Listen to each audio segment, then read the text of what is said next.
22 जून को PM Modi America की यात्रा पर जा रहे हैं। वहां पीएम मोदी अमेरिकी संसद में यूएस कांग्रेस के जॉइंट सेशन में भाषण देंगे। ऐसा पहली बार हो रहा है जब भारत का कोई प्रधानमंत्री यूएस कांग्रेस में दूसरी बार भाषण देगा।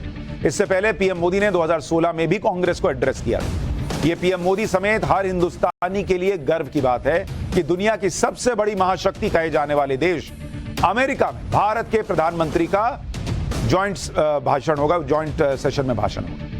इसके अलावा अमेरिकी राष्ट्रपति जो बाइडेन व्हाइट हाउस में पीएम मोदी के लिए स्टेट डिनर होस्ट करने जा रहे हैं। इस दौरान अमेरिका भारत के साथ कई सैन्य डील भी करेगा, जिसमें अमेरिकन हथियारों की टेक्नोलॉजी और ट्रांसफर जैसी डील शामिल होगी। आप सोचिए, जिस अमेरिका ने 1999 में करगिल युद्ध के दौरान भारत को जीपीएस नेविगेशन देने से मना कर दिया था, जिसके बारे में मैंने आपको बताया था, वो आज अपने हथियारों की टेक्नोलॉजी देने को तैयार बैठा है।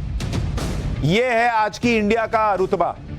अमेरिका अभी ऐसी स्थिति में आ गया है कि कह रहा है कि बॉस जो चाहिए ले लो, लेकिन हमारे साथ मोदी जी डील साइन कर दो। इस डील के बारे में आगे बताऊंगा, लेकिन अमेरिका को इस डील की कितनी जरूरत है वो आप इस बात से समझ सकते हैं कि कुछ दिन पहले अमेरिका के रक्षा मंत्री लॉर्ड जे ऑस्टिन भारत आए और भारत के रक्षा मंत्री राजनाथ सिंह से मिलकर इस डील के बारे में बात करके गए। वो इस उम्मीद से आए थे कि पीएम मोदी जब 22 जून को अमेरिका आएंगे तो ये डील साइन करके जाएंगे। इसके अलावा 13 जून को अमेरिका के national security adviser Jake Sullivan Bharat आ रहे हैं। वो भी इस डील के बारे में पीएम मोदी से मुलाकात करेंगे। इस डील में अमेरिका भारत को किस तरह की सैन्य टेक्नोलॉजी देगा, इसकी प्रेजेंटेशन देने वाले हैं। ये डील अमेरिका की इकोनॉमी के लिए बहुत जरूरी है, इसलिए वो बेचैन है कि मोदी जी साइन कर दें, इंडिया साइन कर दे। प्रधानमंत्री नरेंद्र मोदी 21 से 24 जून तक अमेरिका के दौरे पर रहेंगे। इस दौरान अमेरिका की पूरी कोशिश पीएम मोदी इंडस एक्स नाम की इस डील को फाइनल कर दें, इस पर है। यह डील जो है वो आईसेट यानी initiative on critical and emerging के तहत आती है। इसमें डिफेंस सेक्टर से जुड़ी तकनीक को ट्रांसफर किया जा सकता है। इस डील में सबसे ज्यादा चर्चा फाइटर जेट में इस्तेमाल होने वाले GE 414 जेट इंजन की। अमेरिका इस जेट इंजन की टेक्नोलॉजी भारत को देगा और उसके बाद भारत में तेजस जैसे लाइट कॉम्बैट एयरक्राफ्ट की ताकत बहुत बढ़ जाएगी। इस इंजन में टेड BF यानी twin engine deck based fighter तकनीक है, जो तेजस को एडवांस और एक एडवांस फाइटर जेट में तब्दील कर देगी। इस डिफेंस डील में भारत में 350 फाइटर जेट के लिए समझौता होगा, जिसमें अमेरिकी कंपनी जनरल इलेक्ट्रिक्स यानी GE और हिंदुस्तान एरोनॉटिक्स लिमिटेड यानी HAL के बीच डील साइन होगी। इस डील में दूसरा सबसे बड़ा हथियार MQ-9B यानी आर्म्ड ड्रोन है, जिसे दुनिया का मोस्ट एडवांस ड्रोन सिस्टम कहा जा रहा है। यह तय वक्त में जमीन और समंदर दोनों में मिलिट्री मिशन को अंजाम दे सकता है। यह ड्रोन 1 घंटे में 482 किलोमीटर उड़ सकता है। इसके पंखों की लंबाई 65 फीट और ऊंचाई 12 फीट होती है। यह फुल्ली रिमोट कंट्रोल ड्रोन है, जो करीब 35 घंटे हवा में रह सकता है। 35 घंटे। ये एक बार उड़ान भरने के बाद 1900 किलोमीटर इलाके की निगरानी कर सकता है। इसे ऑपरेट करने के लिए 2 लोगों की जरूरत पड़ती है। पीएम मोदी के अमेरिका दौरे के दौरान इस ड्रोन की करीब 25,000 करोड़ रुपए की डील होने की संभावना है, जिसमें तीनों सेनाओं के लिए 30 ड्रोन खरीदने की प्लानिंग है। भारतीय नौसेना ने साल 2020 में अपनी खुफिया निगरानी और टोई क्षमताओं को बढ़ाने के लिए अमेरिका से MQ-9B सी गार्डियन ड्रोन की एक जोड़ी लीज पर ली। MQ-9Bs ने नौसेना को हिंद महासागर पर कड़ी नजर रखने में मदद की। नौसेना ने चीन की चालों पर नजर रखने के लिए इसके जरिए क्षेत्र में निगरानी बढ़ाई। अमेरिका को इस डील की जरूरत क्यों है? आप कह रहे हैं ये डील तो होगी, इससे तो मजबूत भारत का जो रक्षा क्षेत्र है वो होगा। अमेरिका को क्या मिलेगा? आपको यह समझना जरूरी है कि अमेरिका को इस डील की कितनी जरूरत है, क्योंकि जिस तरह से अमेरिका की इकोनॉमी गिरी पड़ी है, वहां बड़ी बड़े बैंक कंगाल हो गए। अमेरिकन कंपनियों के पास अपने कर्मचारियों को सैलरी देने तक के पैसे नहीं है। लगातार छटनी चल रही है। कोरोना और यूक्रेन युद्ध ने अमेरिका की इकोनॉमी को पाताल में पहुंचा दिया है, और दूसरी तरफ भारत है जिसने इस गंभीर स्थिति में अपनी GDP को रॉकेट बना के रखा हुआ है। आगे बढ़ने से पहले आपको GDP का आंकड़ा दिखा देता हूं, जिसमें भारत दुनिया की सबसे बड़ी सुपर पावर के तौर में बढ़ रहा है।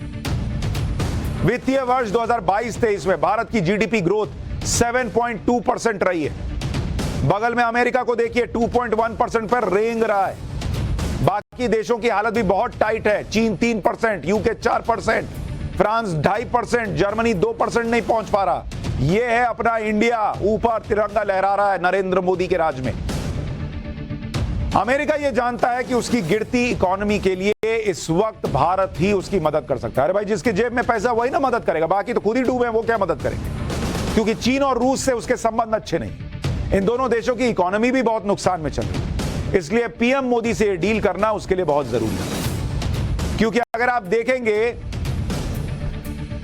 कलम यहां रह गई, अगर आप देखेंगे कि अमेरिका कैसे बाप बाप कर रहा है, भाई यहां क्या, यहां नरेंद्र मोदी के विरोध के नाम पर लोग चिल्लाते हैं कि इकोनॉमी डुबा दी। भैया इकोनॉमी रॉकेट बनी हुई है। एक साल में आप देखिए, एक साल में यूएस में 3 बैंक बंद हो चुके हैं भाई, 3 बैंक बंद हो गए, ये हालत है। और यहां अपने यहां जितना एनपीए था उसकी रिकवरी हो रही है। नुकसान कितना हुआ है इसकी वजह से 3 बैंक बंद होने से? 41 लाख करोड़ रुपया। भाई ये कोई छोटी रकम नहीं है, इतने में कई देश चल जाएंगे, ऐसी हालत है। साल भर की जीडीपी होती है कई देशों की इतनी। अमेरिका पर कुल कर्ज कितना है? अमेरिका का कर्ज सुनिए, जो बॉस बना फिरता था आज उस पर 2558 लाख करोड़ रुपए का कर्ज है। इसका तो जीरो लिखने जाइएगा ना तो आप गिनती भूल जाइएगा कि कितना इसमें जीरो लगाना है। 2558 लाख करोड़ का कर्ज है अमेरिका पर। पिछले कुछ सालों में भारत ने किस तरह अमेरिका की अर्थव्यवस्था को मदद दी है, यह भी समझिए। हर साल एफडीआई जो है वो 1,15,000 करोड़ रुपए, आपसी ट्रेड 15 लाख करोड़ रुपए का, आईटी सेक्टर में मदद 6,60,000 करोड़ रुपए 2021 में। इसके अलावा हर साल बड़ी संख्या में ऐसे प्रोफेशनल्स भारत से अमेरिका जाते हैं जिनका दुनिया में कोई तोड़ नहीं, और इन प्रोफेशनल्स के दम पर अमेरिका की इकोनॉमी को ग्रोथ करने में मदद मिलती है। अब अगर पीएम मोदी अमेरिका के दौरे पर इंडस एक्स डील को फाइनल कर देते हैं, साइन कर देते हैं, तो अमेरिका की इकोनॉमी को बचने में मदद मिल पाएगी।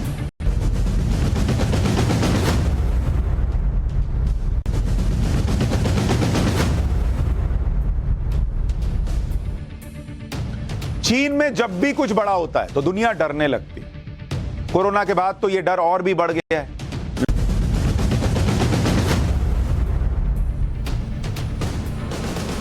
हमारे यहां राजनीति में बरसों से जिस एक शब्द को वोट खींचने का सबसे बड़ा टूल बना लिया गया है, वो शब्द है सेक्युलरिज्म। सेक्युलर, अच्छा, जब संविधान बना तो सेक्युलरिज्म शब्द उसमें था भी नहीं, लेकिन बाद में इसको जो है संशोधन करके संविधान में डाला गया। किसी को सेक्युलर बताना, किसी को कम्युनल बताना, यह सब वोट बैंक वाली राजनीति का हिस्सा रहा है। यह किसी से छुपा तो है नहीं। सेक्युलरिज्म के नाम पर कैसे तुष्टीकरण इस देश में होता रहा है वो तो सबने देखा है भाई। इसमें हिंदुओं की बात करने वालों पर कम्युनल होने का ठप्पा लग जाता है। आप जैसे हिंदू के बारे में बात कर दीजिए, अरे ये कम्युनल है, ये हिंदुओं की बात करता है। और अल्पसंख्यकों और खास तौर पर मुसलमानों की बात करने वाली पार्टी को सेक्युलर होने का सर्टिफिकेट दे दिया जाता है। वो मुसलमानों की बात कर रहा है, ओ यू आर सेक्युलर। आज भी यही राजनीति चल रही है। फर्क बस इतना है कि आज इस राजनीति के सबसे बड़े ब्रांड एम्बेसडर राहुल गांधी बनने का प्रयास कर रहे हैं, क्योंकि शायद उन्हें दिख गया कि कर्नाटक में जैसे एक तरफा मुसलमानों के वोट भर भर के मिल गए, वैसे ही उन्हें आगे पूरे देश में मिल गए, तो फिर उनके लिए 2024 की लड़ाई में कुछ काम बन सकता है। इसलिए राहुल गांधी उस मुस्लिम लीग को भी 100% सेक्युलर बता रहे हैं, जिस मुस्लिम लीग के ने सिर्फ मुसलमानों के वोट पर वोट खुद टिकी हुई है और जिसकी विचारधारा में सिर्फ मुस्लिम हितों की बात है। जिस मुस्लिम लीग को राहुल गांधी सेक्युलर बता रहे हैं, वो मुस्लिम लीग कितनी सेक्युलर है, यह जानने के लिए हमने इस पार्टी की वेबसाइट को खंगाला। मुस्लिम लीग की खुद की वेबसाइट पर हमें यह जानकारी मिली कि इंडियन यूनियन मुस्लिम लीग को चलाने वाली जो हाई पावर कमेटी है, उसमें 6 सदस्य हैं, वो 6 के 6 मुसलमान हैं। हाई पावर कमेटी के नीचे मुस्लिम लीग की स्टेट कमेटी आती है, उसमें 3 मेंबर हैं, ये 3 के 3 मुसलमान हैं। इंडियन यूनियन मुस्लिम लीग में जो उपाध्यक्ष हैं उनकी संख्या है 10। ये सभी 10 के 10 उपाध्यक्ष मुसलमान हैं। सेक्युलर मुस्लिम लीग, आईयूएमएल में यानी मुस्लिम लीग में 11 सचिव हैं, उनमें से 10 मुसलमान हैं। अब आप सोचिए, जिस पार्टी ने ऊपर से नीचे तक सिर्फ मुसलमान मुसलमान मुसलमान भर रखे हैं, कोई हिंदू सिख ईसाई उसको नहीं मिल रहा कि उसको जो है बड़े पदों पर बैठा दे, एक आधा को छोड़ के। उसके लिए राहुल गांधी कह रहे हैं अरे ये तो बहुत सेक्युलर लोग हैं। अच्छा, अभी और सुनिए, अब इस पार्टी के अध्यक्षों को देख लीजिए। आईयूएमएल का गठन 1948 में हुआ था और तब से अब तक मुस्लिम लीग के 6 अध्यक्ष हुए और ये 6 के 6 मुसलमान रहे। 1948 से 1972 तक एम मोहम्मद इस्माइल, 1972 से 1973 तक बाफकी तंगल, 1973 से 1994 तक इब्राहिम सुलेमान सैद, 1994 से 2008 तक गुलाम महमूद बानात वाला, एक और मुसलमान अध्यक्ष, 2008 से 2017 तक ई अहमद, एक और मुसलमान अध्यक्ष, 2017 से वर्तमान अध्यक्ष के एम कादर मुहिदीन, ये भी मुसलमान। मुस्लिम लीग में कुछ भी नॉन मुस्लिम नहीं है, लेकिन राहुल गांधी को यह पार्टी सेकुलर लगती है। क्यों लगती है, अभी इस पर भी आऊंगा। अब इनके देश भर में जो सांसद और विधायक है उनके बारे में भी आपको बताता हूं। जो मुस्लिम लीग है, इसके देश भर में सांसद कितने आपको पता है? इसके सांसद 4 हैं और चारों जो हैं, चारों मुसलमान हैं, चारों मुस्लिम। इनके विधायक कितने हैं? इनके विधायक हैं मुस्लिम लीग के 15। ये सारे भी मुस्लिम हैं। तो एक आपने वो लाइन नहीं सुनी थी कि जनता, लोकतंत्र क्या है? जनता के द्वारा चुना गया, जनता का की सरकार, इस टाइप से कुछ था। ये मुसलमानों की पार्टी, मुसलमानों द्वारा चुनी गई, मुसलमानों के लिए, वो है मुस्लिम लीग। लेकिन अब तक हमने इंडियन यूनियन मुस्लिम लीग के बारे में जितनी भी जानकारी जुटाई, जिसको राहुल गांधी सेक्युलर पार्टी बता रहे हैं, उससे यही लग रहा है कि ये पार्टी मुसलमानों की सियासत करती है। इस पार्टी का सबसे बड़ा वोट बैंक मुस्लिम है। पार्टी के नेताओं की जानकारी जुटाने के बाद हमने जब इस पार्टी की विचारधारा के बारे में जानना चाहा, तो उससे साफ हो गया कि ये पार्टी कितनी सेक्युलर है। मुस्लिम लीग की वेबसाइट पर लिखा है कि आईयूएमएल यानी इंडियन यूनियन मुस्लिम लीग भारत में मुस्लिम समर्थक समुदाय के हितों पर जोर देने वाली राजनीतिक विचारधारा पर काम करता है। मतलब या तो आपको मुसलमान होना होगा या मुसलमान की समर्थक विचारधारा वाला होना होगा, तब ये आपके लिए काम करेंगे। मुस्लिम लीग इस विचारधारा को मानने के साथ साथ मुसलमानों और अन्य समुदायों के बीच सद्भाव, आपसी सहयोग और एकता बनाए रखने में विश्वास रखती है। मुसलमान यहां भी टॉप प्रायोरिटी पर है। मुसलमानों और समुदाय, अरे भाई सीधा बोल देते पूरे हिंदुस्तान में मुसलमान अलग से है और फिर बाकी समुदाय में एकता बनाने की बात। मुस्लिम लीग केरल स्टेट कमेटी मुस्लिम समुदाय की बात करने वाली एकमात्र संस्था है। खुद ही मान रहे हैं कि मुसलमानों की बात करने वाली इकलौती संस्था है जिसने अपने गठन से आज तक भारतीय संसद में अपनी मौजूदगी बनाए रखी। खुद कह रहे हैं कि हम मुसलमानों की बात करने वाली इकलौती संस्था है। मुस्लिम पर्सनल लॉ को संरक्षित रखने की जंग को आईयूएमएल सफलतापूर्वक लड़ता आया है। समझ लीजिए इनका काम क्या है। मुस्लिम लीग ने ही जबरदस्त विरोध की वजह से तत्कालीन प्रधानमंत्री जवाहरलाल नेहरू ने मुस्लिम लीग के पहले अध्यक्ष को यह भरोसा दिया था कि संवैधानिक तौर पर मुस्लिम पर्सनल लॉ में कोई बदलाव नहीं होगा जब तक कि मुस्लिम समुदाय खुद मुस्लिम पर्सनल लॉ और शरिया में बदलाव न करना चाहे। अब आप समझिए मुस्लिम लीग और राहुल गांधी के परिवार का कितना पुराना रिश्ता है, नेहरू जी तक चला गया। मुस्लिम लीग के तहत कई फ्रंटल ऑर्गेनाइजेशन हैं, जिनमें सबसे आगे इसकी यूथ विंग है जिसका नाम मुस्लिम यूथ लीग है, इसका स्टूडेंट विंग है जिसका नाम मुस्लिम स्टूडेंट फेडरेशन है, एक महिला विंग है उसका नाम है मुस्लिम विमेंस लीग। मुस्लिम बिना लगाए इनका काम ही नहीं चल रहा, लेकिन ये सेकुलर है। आईयूएमएल से जुड़ा एक अंतर्राष्ट्रीय संगठन है जिसका नाम है केरला मुस्लिम कल्चरल सेंटर, केएमसीसी। हर जगह मुस्लिम इनको लगाना ही लगाना है। इंडियन यूनियन मुस्लिम लीग का इतिहास भी सुनिए, क्योंकि कई लोग इसे जिन्ना की party all India Muslim league से भी जोड़ रहे हैं। आजादी से पहले देश में all India Muslim league party थी जिसने अलग देश के रूप में पाकिस्तान के गठन का आंदोलन छेड़ा था। पाकिस्तान बनने का मकसद पूरा हुआ तो बंटवारे के बाद ऑल इंडिया मुस्लिम लीग को भंग कर दिया गया था। जब पाकिस्तान बना, मोहम्मद अली जिन्ना उसके गवर्नर जनरल बने और पाकिस्तान में नई मुस्लिम लीग अस्तित्व में आई।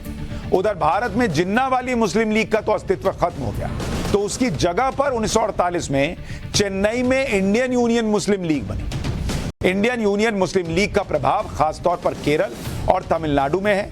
केरल में स्टेट पार्टी के तौर पर इसे लंबे समय से मान्यता मिली हुई। राहुल गांधी जो आईयूएमएल के सेक्युलर होने का सर्टिफिकेट बांट रहे हैं, उसके पीछे एक बात तो यह भी हो सकती है भाई, एक तो आपने देखा कि कैसे मुसलमानों का बल्क में उनको वोट कर्नाटक में मिला तो फायदा हो गया, तो उनको लग रहा है यही मिल जाएगा अगर मैं मुस्लिम लीग को सेक्युलर बता दूं। दूसरा पुश्तैनी रिश्ता है, नेहरू जी के जमाने से कनेक्शन है, 50 साल से ये लोग साथ में हैं। तीसरा हो सकता है राहुल गांधी उनके एहसानों तले दबे हों, क्योंकि राहुल गांधी 2019 में केरल की जिस वायनाड सीट से सांसद चुने गए, वहां पर जो अगर आप देखेंगे, अच्छा कलम यहीं रह गए,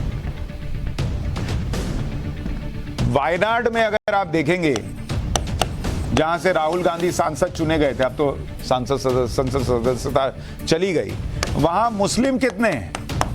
वहां मुस्लिम आबादी है 45% और हिंदू हैं 42%।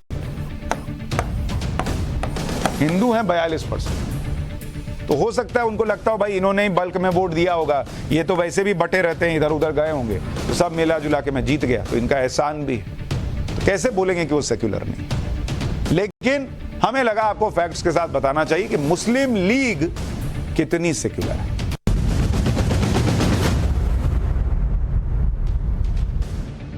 भारत का इतिहास शौर्य और पराक्रम की कहानियों से भरा हुआ।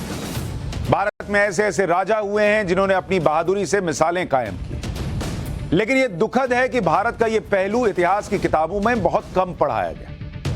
मैंने आपको पहले भी याद दिलाया कि इस देश का एक इकोसिस्टम है जिसने मुगलों के अलावा किसी का महिमा मंडन ही नहीं किया, ऐसा लगता है।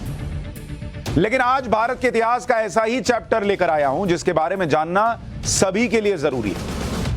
महाराष्ट्र के ऐसे किले के बारे में आपको बताऊंगा जिस पर कब्जा करने के लिए न जाने कितने हमले हुए, कितने ही हमले, ये वो किला है। लेकिन बॉस, ये किला हमेशा अपराजित रहा। इस किले को कोई जीत ही नहीं पाया। इसका नाम है फोर्ट ऑफ जंजीरा। यह किला भारत की शानदार इंजीनियरिंग का उदाहरण है।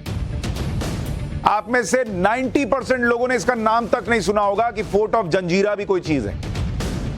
दरअसल जंजीरा अरबी शब्द है और इसका मतलब होता है टापू। यह किला बिल्कुल समुद्र में किसी टापू की तरह ही नजर आता है। आप फोटो देखिए, दूर से ऊपर से देख रहे हैं, ऐसा लग रहा है कोई टापू है।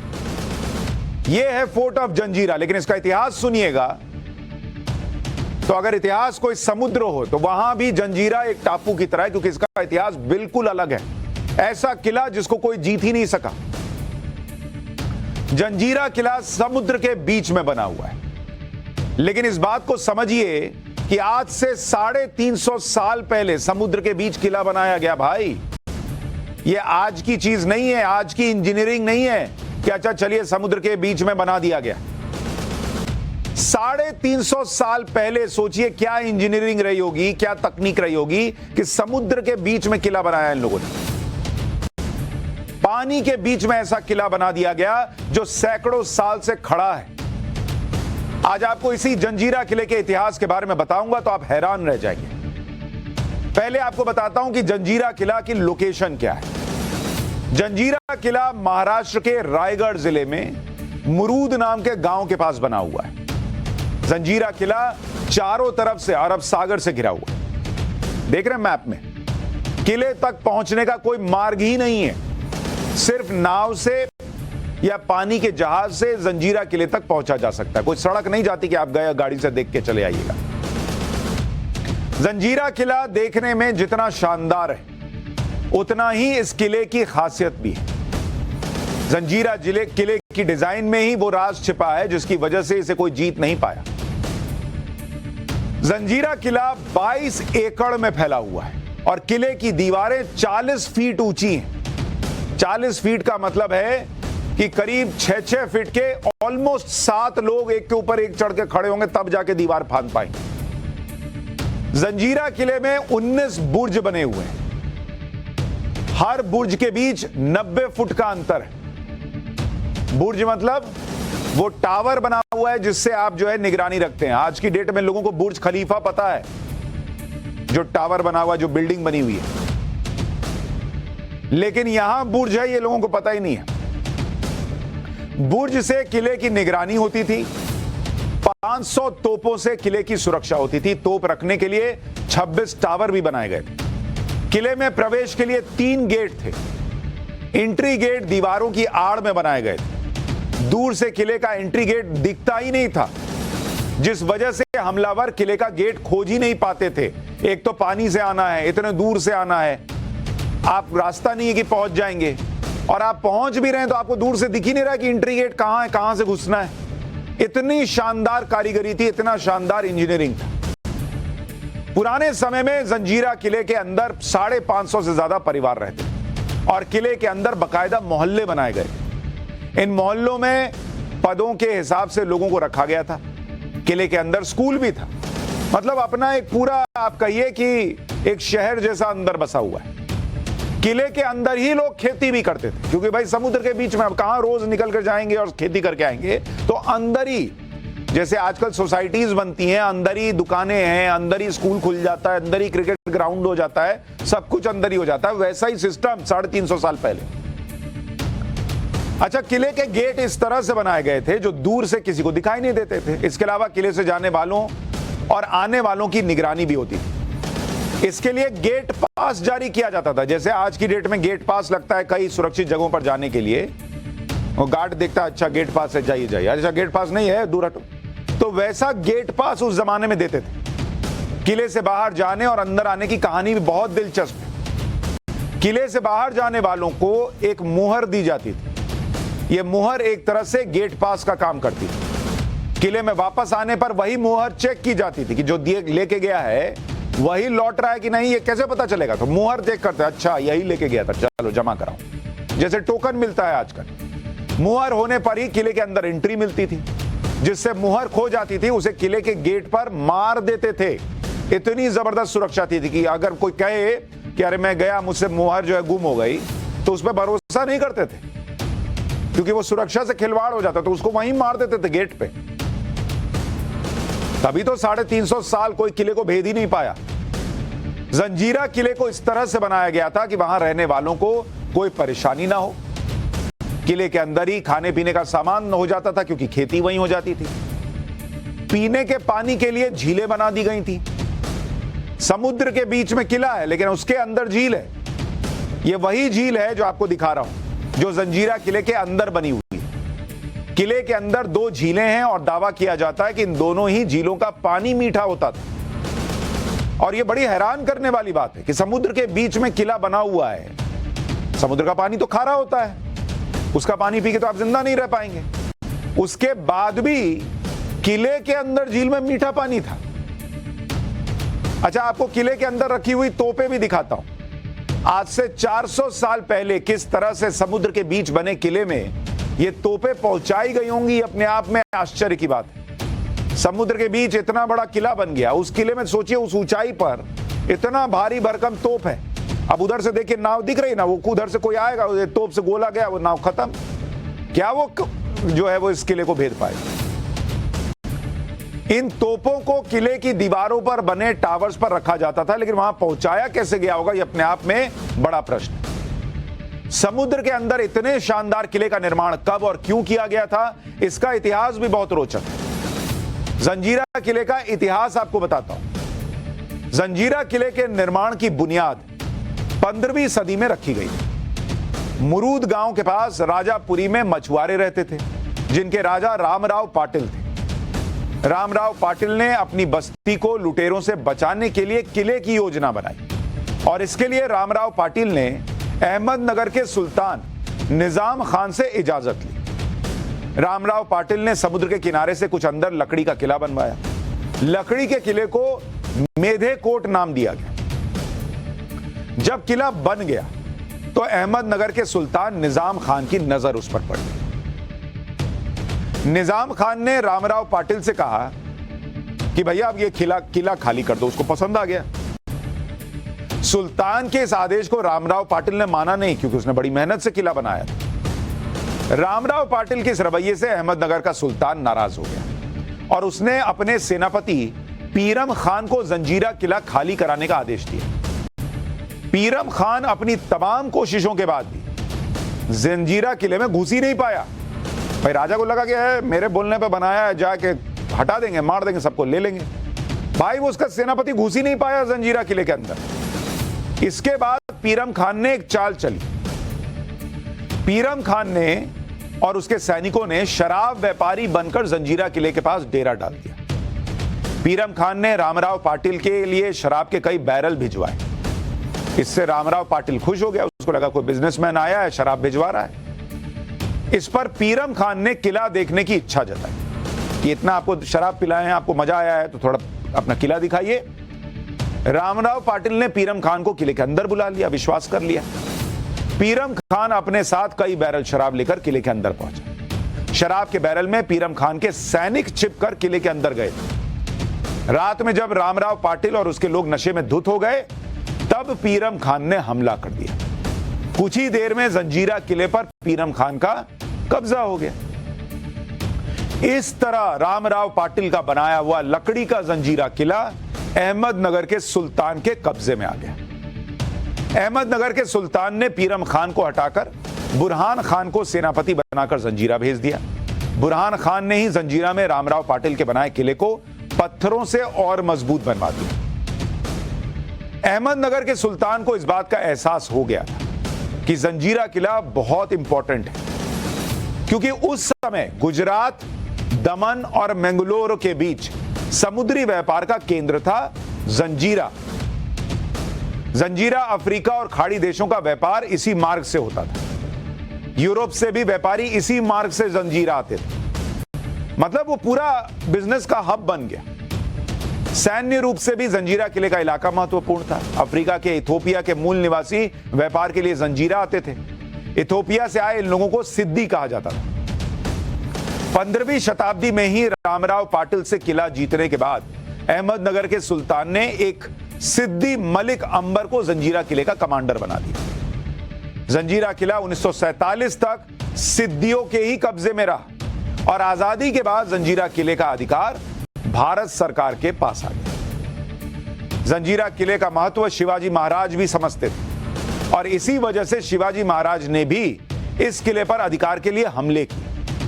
छत्रपति शिवाजी महाराज ने जंजीरा किले पर 3 बार हमला किया, लेकिन किले की ऊंची दीवार की वजह से वो किले पर अधिकार नहीं कर पाए। सोचिए, छत्रपति शिवाजी महाराज जैसा योद्धा भी इस किले पर अधिकार नहीं कर पाया। ऐसा इस किले का इतिहास है। किले की 40 फीट ऊंची दीवारों पर चढ़ने के लिए मराठा सैनिकों ने काफी कोशिश की, लेकिन वो सफल नहीं हो पाए। शिवाजी महाराज के बाद उनके बेटे संभाजी राजे ने जंजीरा किले पर कब्जा करने की कोशिश की। कहा जाता है कि संभाजी महाराज ने सुरंग के जरिए जंजीरा किले तक पहुंचने के बारे में सोचा और इसके लिए संभाजी महाराज के आदेश पर जंजीरा किले के पास पद्मदुर्ग नाम का किला बनाया गया। पद्मदुर्ग किले से जंजीरा किले तक पानी के नीचे नीचे सुरंग बनाने की योजना बनाई गई कि नीचे नीचे चले जाएंगे, दीवार चढ़नी नहीं पड़ेगी। लेकिन जंजीरा किले की नींव इतनी गहरी थी कि पानी के नीचे उसमें छेद ही नहीं हो सका। सोचिए, समुद्र में इतनी गहरी नींव, क्या कमाल का काम उस वक्त किया गया है और कैसा बनाया गया है। शिवाजी महाराज और उनके बेटे संभाजी महाराज भले ही जंजीरा किले को जीत नहीं पाए, लेकिन उन्होंने जो रास्ता दिखाया, उन्होंने किले को जीतने की जो प्लानिंग की थी, उससे प्रेरणा लेकर मराठों ने जो नई प्लानिंग की, उससे जंजीरा का किला उनके कब्जे में आखिरकार आया। साल 1736 में पेशवा बाजीराव प्रथम ने जंजीरा पर हमले की योजना बनाई। चिमाजी राव अप्पा के नेतृत्व में मराठों ने जंजीरा किले पर हमला किया। मराठा सेना ने जंजीरा के सिद्दियों को हराया और किले के अंदर प्रवेश किया। हालांकि जीतकर भी मराठों का अधिकार जंजीरा पर नहीं हो पाया। जीत के बाद मराठों ने सिद्दियों के साथ शांति संधि कर ली, जिसके तहत मराठों ने सिद्दियों को जंजीरा किला वापस कर दिया। यानी एक तरह से जो इस किले का अभेद्य रहने का इतिहास था, वो बरकरार रहा। इसको जीत कर भी जीता नहीं जा सका, आप कह सकते हैं। शिवाजी महाराज के दौर में मराठों के बारे में कहा जाता था कि शिवाजी महाराज ने जो ठान लिया उसे पूरा करना, और शिवाजी महाराज ने जंजीरा किले पर कब्जे की ठानी थी, जिसे आखिरकार मराठों ने पूरा करके दिखाया। कहा जाता है कि जंजीरा के मामले में भी यही हुआ, मराठों ने उसे जीता और फिर सिद्दियों को वापस कर दिया। जंजीरा किले पर मराठों के बाद भी कई बार हमले हुए। मराठों के बाद अंग्रेजों ने जंजीरा किले पर हमला किया, लेकिन अपनी भारी भरकम सेना के बाद भी अंग्रेज तक इस किले को जीत नहीं पाए। भारत आए पुर्तगालियों ने भी इस किले पर कब्जा करने के लिए हमला किया, लेकिन वो भी सफल नहीं हो पाए। इसलिए जंजीरा किले को स्थानीय लोग अजिंक्य किला कहते हैं, जिसका मतलब है जिसे कभी जीता ना जा सके। यह है इस शानदार किले का इतिहास। लेकिन आप सोचिए कि इस देश में इतिहास कैसे पढ़ाया और बताया गया है कि जो किला अंग्रेज नहीं जीत पाए, शिवाजी महाराज और उनके बेटे नहीं जीत पाए, बाद में मराठों ने उसमें एंट्री की। उस अभेद्य, उस अपराजित किले के बारे में इस देश के बहुत सारे लोगों को पता था।